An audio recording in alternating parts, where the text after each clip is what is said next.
Senator Coons, and I'd like to go back briefly to Mr. Mair. In your written testimony, you said that the science behind climate change and its effect on minority communities, quote, should not be up for debate.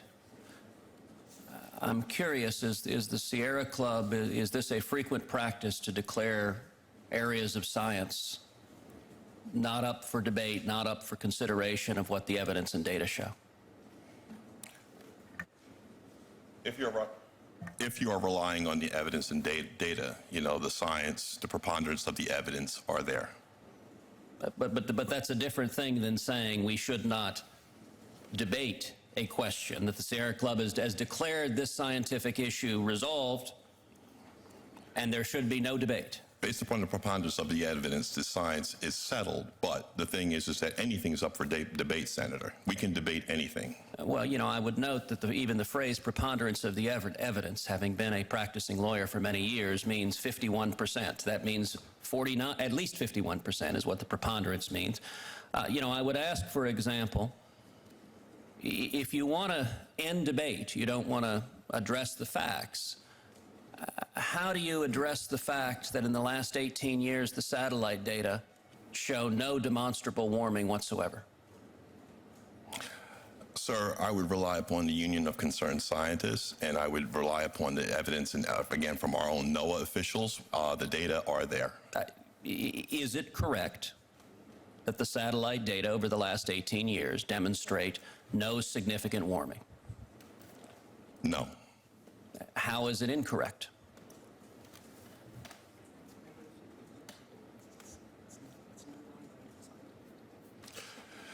Based upon our experts, it's been refuted long ago, and there's it's not up for scientific debate. I'm curious if I want to understand this. I do find it highly interesting that the president of the Sierra Club, when asked what the satellite data demonstrate about warming, apparently is relying on staff. So It's just a mistake. the nice thing about the satellite data is these are objective numbers. Correct. And the numbers over the last 18 years, are you familiar with the phrase the pause?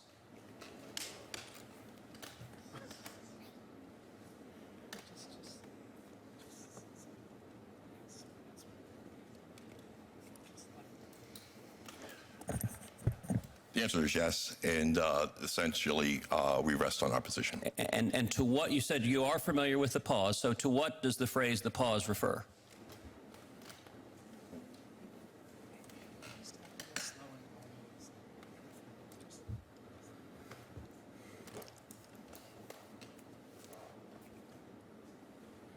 I'm sorry, you said you were familiar with that term, so I asked to what does it refer? Essentially, it's the slowing in global warming during the 40s, sir. During the 40s. Is it not the term that global warming alarmists have used to explain the inconvenient truth, to use a phrase popularized by former Vice President Al Gore, that the satellite data over the last 18 years demonstrate no significant warming whatsoever? Global warming alarmists call that the pause because the computer models say there should be dramatic warming, and yet the actual satellites taking the measurement don't show any significant warming. But, Senator, 97% of the scientists concur and agree that there is global warming and anthropogenic impact with regards to global warming. The problem with that statistic that gets cited a lot is it's based on one bogus study. And indeed, your response, I would point that your response is quite striking. I asked about the science and the evidence, the actual data. We have satellites. They're measuring temperature.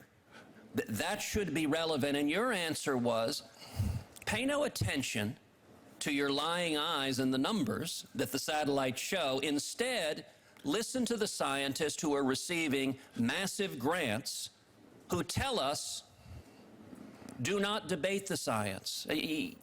Sir, this is one of the national pastimes in America, and while we're debating what 97% of scientists have already settled, the 3% that we, as I say, have invested in with regards to the carbon industry, you know, our planet is cooking and heating up and warming. So this is one of the reasons why. So hold on a second. It is the Sierra Club's position that right now the Earth is cooking up and heating and warming. Is that the Sierra Club's? I mean, I just want to quote you and understand. I am saying I concur with 97% of the world scientists with regards to global warming and the anthropogenic effects of mankind with regards to climate. But sir, would you answer the question? Is it the Sierra Club's position, as you just testified, that the Earth is cooking up and heating and warming right now? Is that the Sierra Club's position? Global temperatures are on the rise, sir. And I assume the Sierra Club would issue a public retraction if confronted with the facts that the data are precisely as I described, that over the last 18 years, there has been no significant warming, and indeed, that is why global warming alarmists invented the term the pause to explain what they call the pause in global warming, because the data demonstrate what you just said, that the Earth is cooking and warming is not backed up by the data. We are concurring with 97% of the scientists that absolutely say the opposite, sir. So if the data are contrary to your testimony, would the Sierra Club issue a retraction? Sir, we concur with the 97% scientific consensus with regards to global warming. I'd like to repeat, certainly in a moment, but I'd like to repeat the question and get an answer. If the data are contrary to your testimony, would the Sierra Club issue a retraction? We concur with 97% of the scientists that believe that the anthropogenic impacts of mankind with regards to global warming are true. So does that mean you're not willing to answer the question? We can concur with the preponderance of the evidence and the science at 97%. You're asking me if we take the 3% over the 97%? No, I'm actually not asking about a survey among scientists. I'm asking about the objective data, the numbers. The scientists rely upon their objective data and their analysis, and 97% have concurred and conclude that global warming is indeed a fact. You know, Mr. Mair, I find it striking that for a public policy organization that purports to focus exclusively on environmental issues, that you're not willing to tell this committee that you would issue a retraction if your testimony is objectively false under scientific data. That undermines the credibility of any organization if you will persist in a political position regardless of what the science shows, regardless of the facts, regardless of the evidence, and regardless of the data. That is not consistent, I would suggest, with sound public policy. Sir, you can pick whatever, choose and cherry pick whatever data you wish, but I concur with the 97% of scientists who concur that global warming is a fact. Senator Coons.